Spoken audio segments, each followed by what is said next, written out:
Hi, I'm Mac McCarthy, and I help people with their breakups. And today, I want to talk to you about passive-aggressive people and passive-aggressive behavior.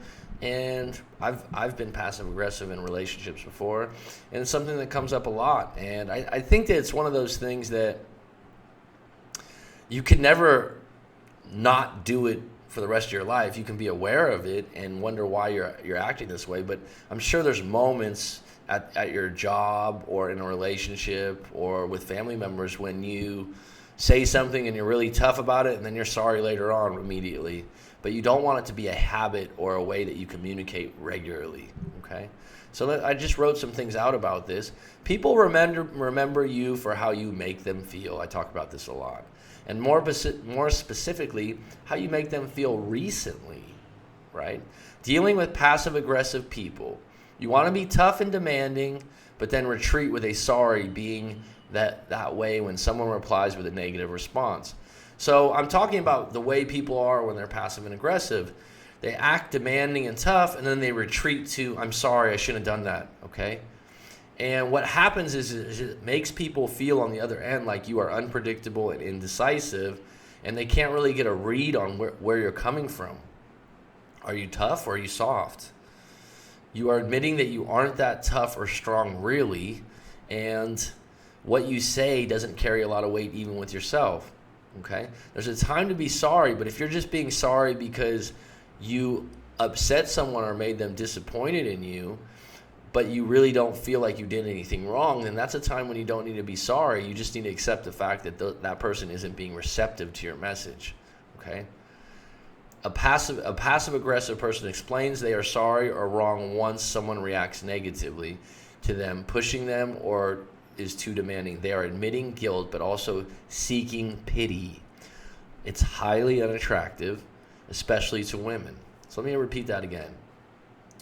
A passive-aggressive person explains they are sorry or wrong once someone reacts negatively to them, pushing them, or is too demanding. They are admitting guilt, but also seeking pity. It's highly unattractive, especially to women. I just wanted to repeat that because this comes up a lot, this passive-aggressive behavior. You wonder why a woman isn't responding to your text in a timely way. So I'm going to give you some examples, and I wrote out a basic dialogue of what goes on in a passive-aggressive situation. So this comes up a lot in text. Now, the problem with text is you just don't know what someone means because you can't read their emotion. And right now in 2018, the majority of communication is done by text. So there's a lot of assumption. Even as I'm talking right now, if you did not see my face, I do live coaching sessions, sometimes in video and sometimes we just use the audio. I can still read emotion through tone and the way someone's saying something, okay? But a text, you really can't do that. So let's talk about this. You then begin to make accusations or question why they aren't responding in a timely manner. You are mentally pushing them around. So let's give an example. You, hey babe, how's work? She, fine, it's work, I'll get through it. Get through what? Did Patty say something rude again? No, it's just work shit, I'm fine. If you don't like your job, I can talk to my sister about getting you in. At Google, you'd probably start at $100K a year. I know, you've told me before, actually more than once. I'm just saying you can do better and I can help you. No need to be defensive. I'm at work now, don't want to talk about it now. I'm not being defensive. Well, if you're really not happy, then maybe you can consider my offer. She, what the fuck? Can't you let it go? You always want to be my savior or coach. I'm sorry, I just want what's best for you, and I can help. I can see you're not happy with that job. Again, I'm fine. I got to go back to work. Okay, I'm sorry if I upset you. It wasn't my intention. Okay, so let's simplify this. How are you making her feel? Annoyed? You're not listening. She said she's fine. You're the fixer and you're controlling. And how are you making yourself feel or explaining yourself? You're trying to make yourself out to be someone that's helping her, and she's not asking for help. She just wants to tell you she's having a bad day. I'm only trying to help. This is a great opportunity for you. Can't you see? I didn't mean to upset you. So now you're telling her how to feel and how to take your message, but you're not listening to her. Okay, I'm going to go through this one time, piece by piece. Hey babe, how's work? Very simple, cut and dry. Fine, it's work, I'll get through it. So she's saying, it's an okay average day, I'll get through it. Just basic. Get through it. What did Patty say? Something rude again? You're jumping to conclusions. No, it's just work shit, I'm fine. Again, the words, I'm fine, it's okay. Leave me alone. She's being short. She's probably busy. She's having a so-so day. You could probably talk about it later. Or she could tell you, I really want to tell you about something. She's not saying that. He says, if you don't like your job, I can talk to my sister about getting you in at Google. You'd probably start at $100K a year. She didn't ask for any kind of suggestion of another job. I know, you've told me before, actually more than once. Now she's annoyed, okay? Now you're telling her what she should do. She doesn't feel like she's that unhappy. She's just okay, and you're trying to make her feel great. I'm just saying you can do better, and I can help you. No need to be defensive. Now you're telling her how to feel and that you're just trying to help her. She's annoyed again. I'm at work now. Don't want to talk about it now. I'm not being defensive. She's telling you, I'm not being defensive. I just don't want to talk. Well, so right there, you could just say, okay, we can talk later. But he carries on. Well, if you're really not happy, then maybe you can consider my offer. What the fuck? Can't you let it go? You always want to be my savior or coach. Now she's saying, I don't want your advice. I don't want your help. You're being annoying. And I just told you, I'm fine. I'm sorry. I just want what's best for you, and I can help. I can see you're not happy at that job. Now you're saying what her feelings are and how she's feeling after she just said she's fine. Again, I'm fine. I got to go back to work. Shit ended. Okay, talk later. Okay, I'm sorry if I upset you. It wasn't my intention. Now you're trying to make her feel guilty. Now that's going to piss her off even more. This is all passive aggressive, right? Okay, so let's go to another conversation I created here. Better way to have that conversation. Hey, babe, how's work? Fine, it's work. I'll get through it. Tough day? Question mark. It's just work shit. I'm fine. Okay, you. Okay, we can talk about it tonight. Or you could just write, okay. Just leave it open for her to say more or not say more. So 2 options there. It's just work shit, I'm fine. Okay, we can talk about it tonight. Or just, okay. See you tonight. Or yeah, maybe. So she writes back, see you tonight. Or she writes back, yeah, maybe. Or can you pick up the dog from my mom's? Sure, no problem. She changes it, the direction of the conversation. That's just an average conversation. You see how it's cleaner that was than going, hey, let me suggest something. Let me make you feel better. Let me tell you how you're feeling. Let me be your savior. Okay? She's not asking for help. She's saying she's fine. Okay, let's do another one. Let's do one with a breakup. You. It was great seeing you Monday. Yeah, you too. How's your father been? He's good. Notice how short she's being with you. Have you signed up for the night classes yet? No, I just don't have the time. I'll maybe have to do it next term. Well, you said that last term. I think you are capable of getting it done. I can help you. I know most of the professors. That's not the problem. I can do it on my own. I don't have time. Now she's telling you, I don't need your help. Thank you. Well, let's meet up this week sometime. It would be great to catch up. Doesn't respond. So she doesn't respond now. 2 days go by. You're biting your nails, pacing the floor. Why hasn't she called back? Then comes scenarios. She's seeing someone else. I know it. She doesn't care about me anymore. We will never get back together. All because she didn't respond at the end of the text. Bottom line, she was a little bit annoyed. She didn't really want to talk with you. She was short from the beginning. You were trying to be cheerful and playful. She wasn't up for it. Could have been a variety of reasons. You need to let it go. Once you go through that crap and it continues to get in, okay, so let me unpack this a little. Once you go through that crap and it continues to catch yourself and immediately redirect your mindset to something active like going for a run, listen to music, take your dog for a walk. Public runs with music were my favorites.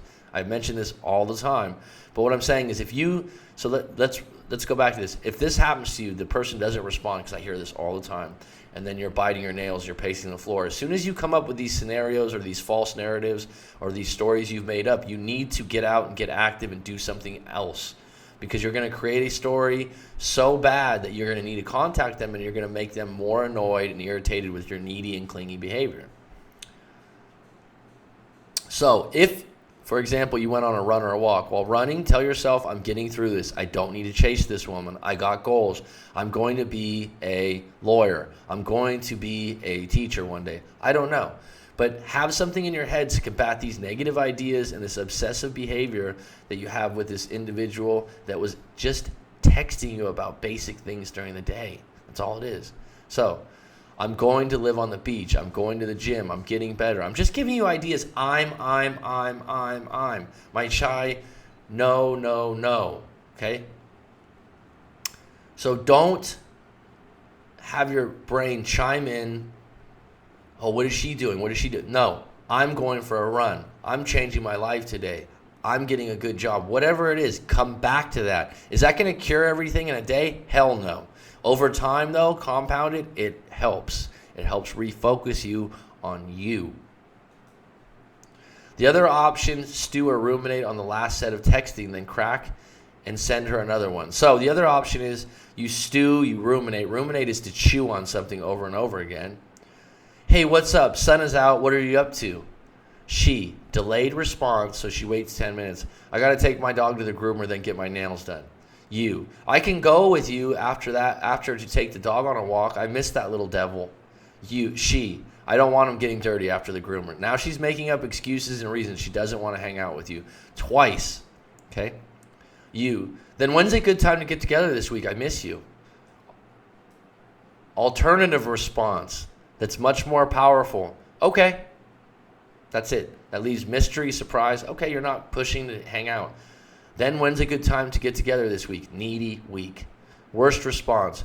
Why are you trying to be difficult? It seems like you don't want to really see me. That's passive-aggressive behavior. Now you're challenging the person about saying like, now you're being difficult with me. No, they're being short with you and they're saying they don't really want to hang out. Do you get the picture? And you're making it out to be that they're difficult and they don't want to see you. That's weak, needy, clingy behavior.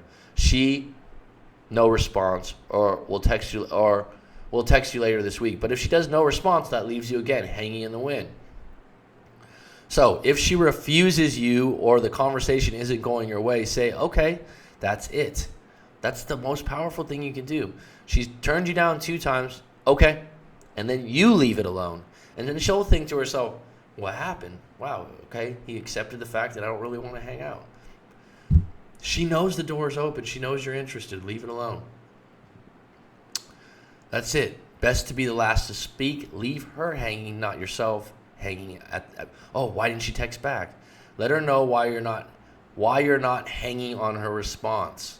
Okay? With a simple, okay. That's it. Okay is completely neutral.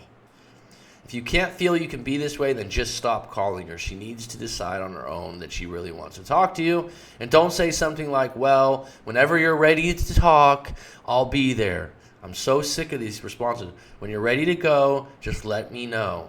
My week's open so I can meet you anytime between 7 p.m. and 10 p.m. If you want the simplest response, leave them hanging with, okay. Okay, talk later. That's it. Let them fill in the blanks on their own. Oh, is he still interested in me? Did he want to meet up later on this week? Or flip it. Hey, I'm going to give you a call on Friday if you're available. Then you're being decisive. Then you're being strong. And if she says, no, Friday doesn't work, okay. That's it. Rather than you waiting by the phone wondering when they're going to call you. Worst situation to be in. She decided to break up with you. She decided the relationship wasn't going in a good direction. Stop trying to convince her otherwise. She needs to miss you, hear about you from mutual friends, and come to the conclusion on her own that she wants to give it another chance. Even then, don't jump or seem so eager. Now, I started out talking about passive-aggressive behavior, and then I went into these other things, but they all tie together, right? You don't want to put yourself in a position where you become passive-aggressive. It's a pattern, it's highly unattractive, and women run from it. You need to end the conversation on your terms. You need to be more decisive and be a leader. And if you can't do that, then don't call. You need to develop those skills, and you need to read some books, watch some more of my videos. But if you're going to always end conversations with, if you ever want to, talk, or I'm always here for you, or Hey, why are you being so difficult? Hey, I want some reasons why we broke up. Hey, I want to talk about things. And she's being short and uninterested, then you need to flip it and go, okay, bam. Okay, let's meet next Friday. I'll give you a call then. Oh, Friday's not going to work for me. Okay, that's fine. Done. Is that clear? I hope that helps you out there. Please visit writemac.com if you've got a breakup story or if you'd like to book a live coaching session. Thank you for supporting the channel.